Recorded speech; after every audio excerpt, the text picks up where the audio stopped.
Welcome to Alaska Weather, a production of Alaska Public Media and the National Weather Service, Alaska Region. Produced and broadcast daily from the studios of KAKM, Alaska Weather provides complete forecasts, public, marine, and aviation for all of Alaska. Alaska Weather is made possible by the following sponsors.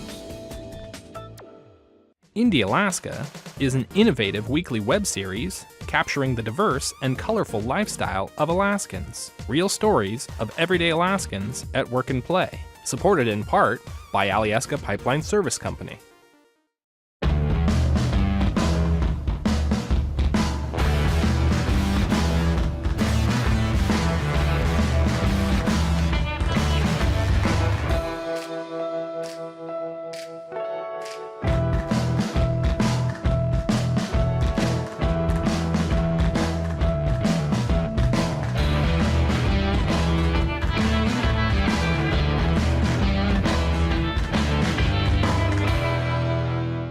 Cook Inlet Tug and Barge is a marine transportation company specializing in harbor services with a primary marketing focus on the Port of Anchorage, providing their customers with quality-based service specifically tailored to their needs.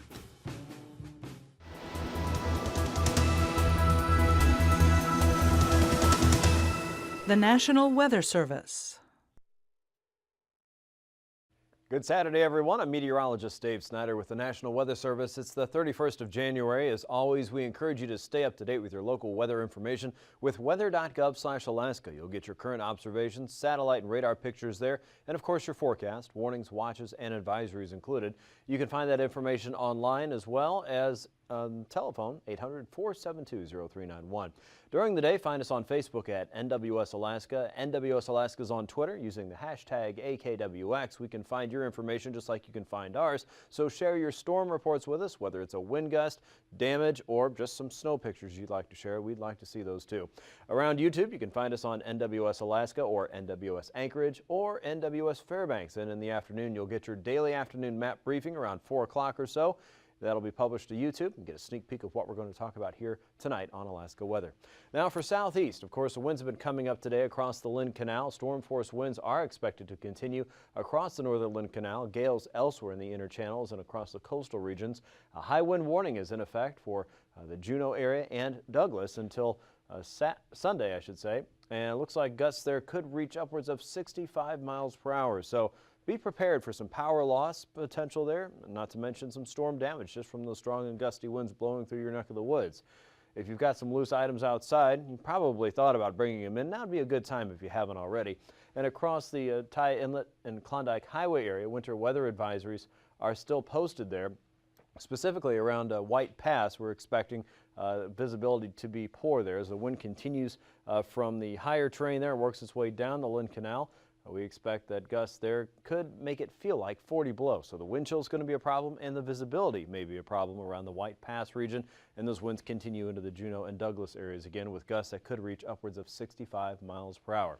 So that's the story in Southeast. We've already had some stronger gusts today, some of the strongest around 61 miles per hour for Skagway. And we've had some stronger gusts up north as well around Barter Island, a 51-mile-an-hour gust earlier today. Some of that wind making its way all the way into the eastern Beaufort seacoast, and with that, poor visibility is expected. Dangerous wind chills will continue there. And a winter weather advisory for the north slope there, at least the eastern Beaufort seacoast, will continue until midnight tonight. The west winds 25 to 45 are expected to continue up until about that point. Now looking out into the Bering Sea, remember we've had high pressure that's been in charge across the north slope in the interior and a large part of the Yukon, and at times across the Bering. The Bering's starting to shift around a little bit. That central area of high pressure is giving up at least a little bit of territory. And on the other side of that, the western side, you can start to see waves of low pressure working their way up the western Pacific into the western Bering and going up and over the top of that high pressure ridge because it's so stable and locked in place. So let's put this in motion. You'll notice you have one almost stationary system, it looks like, across the China Sea and across the eastern sections of, the western sections of the Pacific, and just south of the Kamchatka Peninsula and the Sea of Okhotsk. As that continues working its way northward, it's going to have to get stronger to do that, but as it does so, it's going to weaken that area of high pressure even more across the Bering Sea. Already one wave has made its way north, and each one is successfully kind of breaking down the periphery of that controlling high pressure system. What does that mean? Well, in time, those systems will be a little bit probably more likely to move from west to east, but right now they're having to go up and over that stronger ridge of high pressure, and as they do that, they have to get stronger, and then when they do finally drop southward, they bring a wealth of cold air our way into the mainland of Canada, into the interior, and certainly hitting the north and western slope first. Well, that's what's happening as we head into the next 24 to 36 hours. Already one of these waves is making its way over the top of that controlling ridge of high pressure, and it's about to drop its way south and east again. So with that comes another round of some colder air and probably some snow for the northwestern coast. Already we've seen some stronger winds across the eastern Beaufort Seacoast. Across the Gulf of Alaska, not to be forgotten, is this giant buzzsaw of weather sitting out across the Gulf of Alaska. This thing is just churning and churning and churning. This is the northern periphery of clouds, but if you could see a huge picture, it's a beautiful storm out in the middle of Fishland there, and probably not hurting too many people, but it is an impressive beast to look at on satellite. So I encourage you, if you have the means to do so, go on the internet and look at the Western Pacific right now, and there's this huge ball of clouds with an eye in the middle of it. It's not a hurricane, it is just a beautiful, beautiful cyclone on the satellite picture. Now, across the southern sections of southeast, the clouds are working their way northward. This is the system that is going to enhance the pressure gradient from the Yukon all the way to the southern parts of southeast. Now, the result of that is that cold high pressure draining down the inner channels, of course, and if you're in Juneau, if you're in Douglas, or you're around White Pass and the Northern Canal, you know all how this works just fine. But those winds are going to come roaring down and probably picking up more tonight and tomorrow. A high wind warning again continues for the Juneau and Douglas areas until Sunday there. It looks like 65-mile-an-hour gusts are possible with that pressure gradient sitting there. And it's not going to go away by Monday. It may relax somewhat. Look at that system, 1,051 millibar high. Aviators know that is the magic number, while altimeters don't work quite so well. And you'll notice the clouds working their way northward into the Gulf, starting to brush Kodiak Island. Saw a little bit of rain with that one, as well as the Alaska Peninsula today, just hit and miss showers it looked like. Most of the air across the northern Gulf is still fairly mild, considering what's further north, of course, which is considerably colder. Low pressure across eastern Siberia at 1,009 millibars. You wouldn't write home about that one. That's not terribly strong, but it is bringing in southerly flow and moisture to eastern Siberia, the Gulf of Anadyr, and finally the northwestern coast with a warm front traveling across the Arctic coast. High pressure is in retreat now, moving back into western Canada. We have severe clear across most of the southern third of Alaska and really a large part of southeastern Alaska as well. Moisture is working its way northward. Rain and snow will be possible in many areas across the southern third of southeast tomorrow. And as we get into tomorrow and Sunday, you'll notice that the system just kind of stalls out there. High pressure is going to keep a lock on that, holding it down south right over Haida Gwaii, but that pressure gradient is still there. That means the winds are still there, cutting through Juneau and Douglas and the White Pass region. A trough of low pressure a little bit further out to the west. That's going to encourage a little more breezes across the northern Lynn Canal, probably the Copper River Basin and the northern Gulf Coast. A lot of that trying to find its way through the gaps and passes. It finds an easier route through the White Pass region.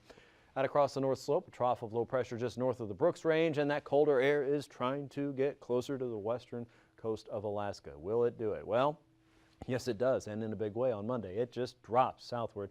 And with that, we get more of an onshore push across the northwest coast and for Barter Island, points eastward. Still looking at more of a southeasterly offshore flow, but milder air may nudge its way northward around the Yukon Valley, but still notice that high pressure ridge is kind of poking its way into the upper Yukon Valley. It's going to hold on as long as it can. Now out to the west, high pressure is back in charge of the Bering. That means this system is going to have to go up and over, and it is already doing so by Monday. So another burst of colder air coming into the northwest coast early to midweek, and we'll see what happens to the interior, south central, and southeast once that starts to move through the continental parts of Alaska. For temperatures today, a little bit colder up in the north, 20s and 30s for the northern parts of southeast. Sitka was 41, 30s and 40s a little bit further south as that warmer air is working northward. Prince William Sound in the 20s and 30s today. Cordova was 31, 19 in Anchorage, 34 in Homer, 15 below in Fairbanks with 12 below in Tanana. Healy was about 9 above, with Greeley at 6 below. Northway and Eagle also anywhere from 10 to about 15 below. Fort Yukon, one of the colder spots this morning, at 38 below, made it up to 26 below for the afternoon maximum. 3 below around Barrow today, 10 above in Kaktovik with milder weather for you. Teens and 20s for the Seward Peninsula and Kotzebue Sound. Single-digit temperatures a little bit further inland. 5 above in Grayling, 7 below in McGrath, with Bethel showing 34 degrees today. Elsewhere, temperatures were in the teens and 20s for many areas in southwestern Alaska. You get out to the coast, we're talking 20s and 30s. The Pribilof's above freezing this afternoon, and mid to low upper 30s, I should say, for the central and western chain. Overnight lows will be back anywhere from 20 to as cold as 45 below, maybe around Fort Yukon and some of the outlying areas there on the upper Yukon Valley. The Arctic coast anywhere from 0 to 10 below. The Seward Peninsula 1 above around Nome. Southwestern Alaska from 0 to about 10 below. It looks like the Alaska Peninsula, a little bit closer to Bristol Bay, will be upwards in the single digits. A little bit south of that, we'll be back in the lower 30s for many, from False Pass to Sandpoint. 36 in Kodiak, 20s and 30s for southeast. Shemya 37 with a high of 38 tomorrow, 32 in St. Paul. Bethel still in the single digits. Nome up to 21. You see where this warm air is going now? Across the Brooks Range, single digits and probably teens there for the Arctic coast. The interior anywhere from 5 below to 20 below from Fairbanks up to Fort Yukon. Eagle and Northway not to be excluded there. Mid-20s for southern sections of South Central and into Homer and Seward. You'll see readings there in the 30s, 40s for Kodiak Island, and 30s and 40s for Southeast. As you look at flying weather, you'll probably have some MBFR for the Arctic coast. Patches of IFR reaching through either side of the Aleutians tomorrow as that buzzsaw of weather starts to work its way westward, and you can see some patchy IFR developing southern parts of southeast. The north looks VFR, though, thanks to that dry air and cold air coming out of the north. Let's check your past conditions up north, though. Probably starting out at MBFR with some additions of MVFR by the end of the day as conditions improve a little bit there. Otherwise, VFR all the way around the Horn for the Alaska Range passes. It looks good in Rainy Pass and Windy Pass tomorrow. Isabel Pass and Mentasta Pass we're going to call VFR. Tanita Pass looks pretty good. Portage Pass should be just fine. Some more clouds and maybe occasional gusts in the region. And MVFR will say at least a start in Chilkoot and White Pass. Probably looking at VFR by the end of the day. Freezing levels show warm air surging northward up the west coast. The surface freezing line remains untouched for most of the Gulf Coast. Out in the west, it's creeping northward, of course, very close to the ice edge, as you would imagine. Icing potential, we're going to say light to isolated moderate across the north coast. Most of that, though, is anywhere below 10,000 feet, especially around Barrow and eastward toward Kaktovik, because it's so cold. So any moisture that's lingering in that region is certainly potential for ice. Below 2,000 feet out across the southern Bering, and you're going to have to climb a little bit higher around that occlusion, above 6,000 feet to reach into some of that light to isolated moderate. The jet stream, what a mess this is. High pressure sitting across the interior of Alaska, shunting that colder flow in the active pattern northward.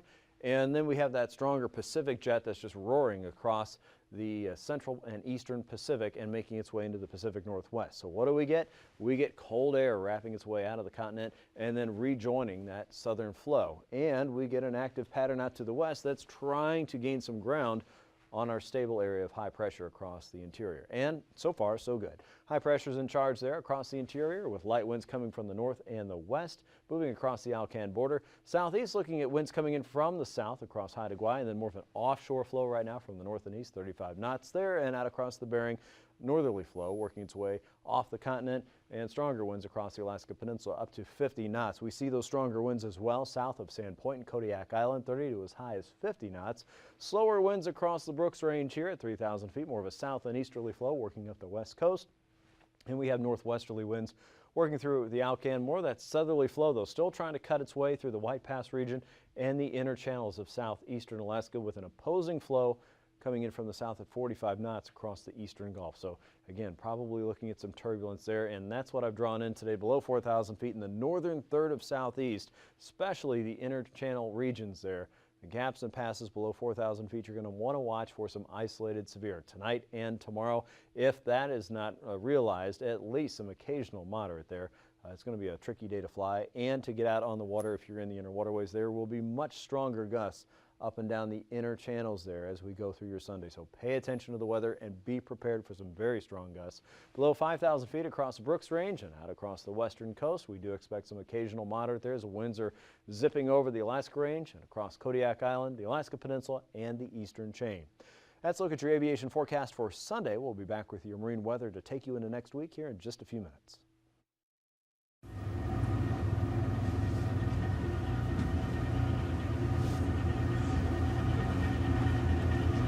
Okay, go ahead.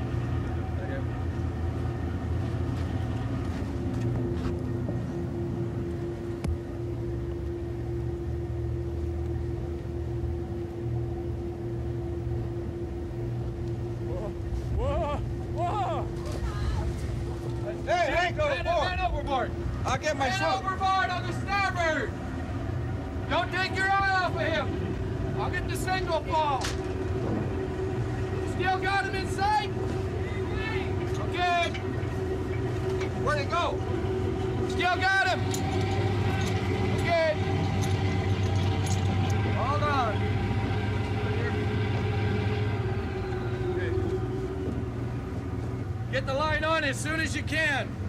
Got something to hold on to. Okay, a little more to starboard. Okay. Hard starboard. How you doing, Hank? Okay? Good, good. Okay, give him a hand there. Come in line. Come in line again. Line out there. Okay, throw. Let me know when you got the line up. Hydraulics going on. Okay. Okay. Get that man on board. Okay. All right. Yeah, we got him. Coming up. Got it. People who live in the north, who live, work, and play on or near cold water or in cold weather, should be ready to deal with hypothermia. To know what it is, know how to prevent it, how to recognize it, and how to treat it. Whether you realize it or not, most of us have been hypothermic at one time or another. When was the last time you shivered from the cold? Did it take hours or just a few minutes? Hypothermia can develop slowly or very quickly. Hypothermia is an injury that is just beginning to be understood by modern scientists. Hypothermia is the lowering of the body core temperature.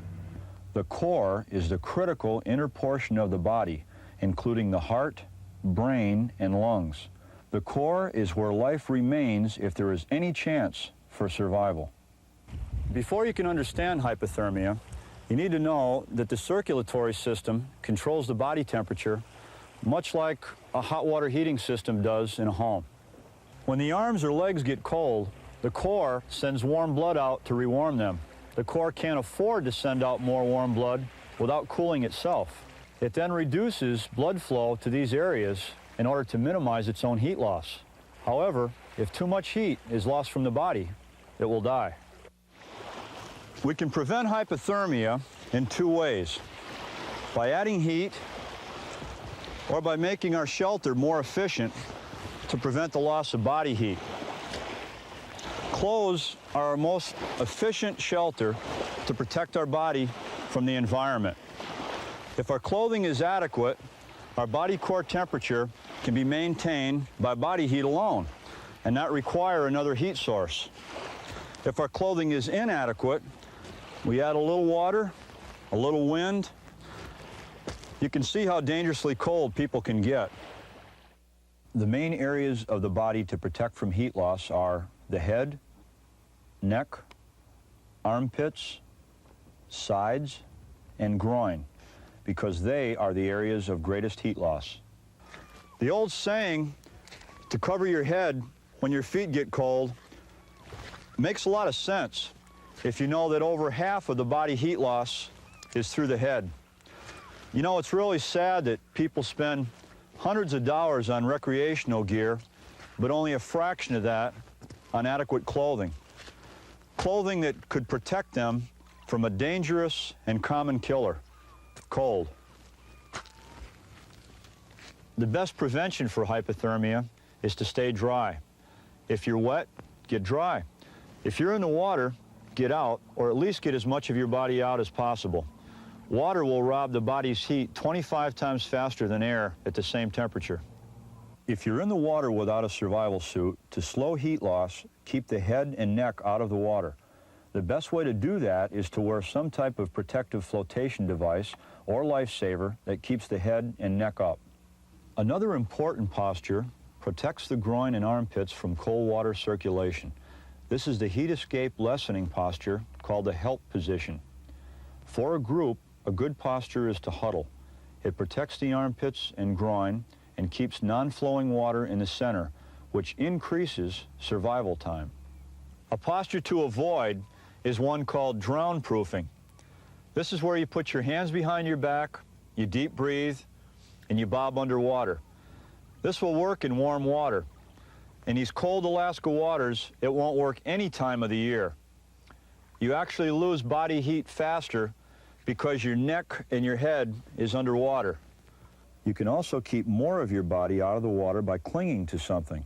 Another person, a part of the boat, a log, even a floating dead friend. He can save your life. If help is close by, don't swim. It will reduce your survival time in cold water. Each stroke you swim circulates cold water around your body. Your ability to swim becomes less each time you stroke. In midwinter 30 to 33 degree water, it's doubtful that a person could swim more than 50 feet. Okay, take him in. Get those clothes off him. How do you recognize that someone is hypothermic? The symptoms of hypothermia include feeling cold, shivering, the loss of coordination, slurred or unusual speech, confusion, impaired judgment, and near the end, feelings of warmth and euphoria, sort of a natural high. In time, the person becomes unconscious. The heart beats erratically, resulting in death by what appears to be a heart attack. In the field, you don't have a means of measuring body core temperature and other vital signs. You cannot rely on symptoms alone to decide how severe the case of hypothermia is. For example, some people don't shiver, and also the victim may not believe he has hypothermia. If a person is improperly sheltered from cold or wet conditions, and he might be hypothermic, it makes good sense to treat him for hypothermia. Hey, Red, give me a hand. And once again, strong winds are expected across the Lynn Canal as we get into Sunday. Those are picking up right now and already had a 61-mile-an-hour gust in Skagway earlier today. That threat for high wind will continue for the Juneau and Douglas areas where damaging wind is possible. A high wind warning is in effect there, and storm warnings are in effect for the northern Lynn Canal with gales elsewhere in the region. You'll notice 55-knot winds there in the northern Lynn Canal with 15-foot seas there as we head into Sunday. Offshore winds elsewhere from the north and east. Higher gusts in the area as well, not only tomorrow but also on Monday. Some of those could reach 65 knots, especially around Stevens Passage and northward into the Lynn Canal. So even as the sustained winds are low, those gusts could be even worse. 35 to 45-knot winds there on Monday coming out of the north and northeast. Northerlies around the Clarence Strait at 25 knots, so the wind threat diminishes the further south you go. But again, some higher gusts along the coast as well. Most of the sustained winds will be from the east, around 25 knots, with seas ranging from 11 to 12 feet on Monday. For south central, lesser winds across the Prince William Sound, but watch for some gusts coming out of Copper River Basin. East and northeast winds along the north and western coast with freezing spray still a threat there, and we're seeing a little more ice across the northern part of the Cook Inlet. 10-knot winds with a 2-foot sea there in the north, and 30-knot winds from the north and east in Shelikof Strait. Also looking for similar conditions on the eastern side of Kodiak Island with higher seas, but that diminishes on Monday. A broad easterly flow crossing the island at 20 to 25 knots, 12-foot seas on the east side of Kodiak with southeasterlies coming into the Barren Islands. More of a variable and light flow inside of Prince William Sound and outside of Montague Island with 11-foot seas there. The winds diminish greatly across the northern Cook Inlet as well. 1-foot seas there in the ice-free waters. Across the Alaska Peninsula, northeasterly winds at 25 knots on the Bering side, 4 to 9 feet. On the Pacific side, 19 to 22 feet with the stronger winds closer to Kodiak Island and Castle Cape. The winds diminish a little bit on Monday, 25 knots in the north, 30 knots in the south with 14-foot seas on the Pacific side. For the Aleutians, a north and easterly wind. Look for more of a northerly flow the further west you go, from 25 knots around Nikolsky to Atka, 9-foot seas there. 30-knot winds on the Pacific side with 15 to 18-foot seas, winds generally upwards around 30 knots or so, and easterlies coming across Kiska and Attu at 15 knots with a 9-foot sea. Those pick up a little bit more as we head into Monday, around Shemya 25 knots with 11-foot seas there, and northeasterly winds push their way a little bit further west into the central chain, still around 25 to 30 knots. For the west, an easterly flow coming off of the YK Delta to St. Lawrence Island, out over Makoryuk, and northeasterlies in the Kuskokwim Bay up to 25 knots. Northeasterlies as well for the Pribilofs at 15 knots. Southwesterly winds around St. Matthew, 15 knots with an 8-foot sea, I should say. That becomes northerly. As that colder air works into the northwest coast, we get the northerly flow dropping through the Bering Sea. 20 to 25 knots in all areas, 6-foot seas in St. Matthew and around the Pribilofs, and 3-foot seas in the Kuskokwim Bay region, again from the north around 20 knots. Now for the north coast, south and easterly flow blowing out of Kotzebue Sound. Those southerlies continue up through Barrow, 15 to 30 knots there. West and northwesterly winds are a little bit stronger in the central and eastern Beaufort Seacoast, and we'll continue with that winter weather advisory at least through this evening. Now, as we head into Monday, warmer air is working northward. Temperatures will go above zero in Barrow, and southeasterlies will continue from Prudhoe Bay to Dead Horse to Kaktovik around 25 knots, but we'll get that north and westerly flow dropping into the Kotzebue Sound and northwest coast at 15 to 25 knots on Monday. Let's look at your marine forecast. Now recapping tonight's weather, a high wind warning is in effect for the Juneau and Douglas areas. A winter weather advisory around White Pass, thanks to the same wind there that could drop a feels-like index to about 40 below. We won't see those wind chills in Juneau, but we may have some damaging gusts as winds could come up to 65 miles per hour. Those strong winds will affect the northern inner channels there across southeastern Alaska into Monday, but the wind threat should diminish, so the gusts may stay with us as we go into the next several days. So be prepared for some stronger winds if you're in the inner channels, especially in southeast.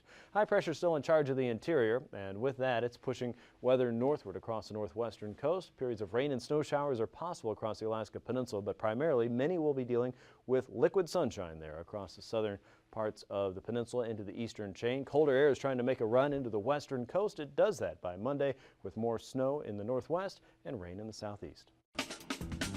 These forecasts are to be used for planning purposes only. Call 1-800-WX-BRIEF for a formal pre-flight briefing. Always file a flight plan before you go flying. The U.S. Coast Guard Auxiliary urges you to leave a float plan with a friend or the harbor master before you go boating. Alaska Weather is made possible by the following sponsors.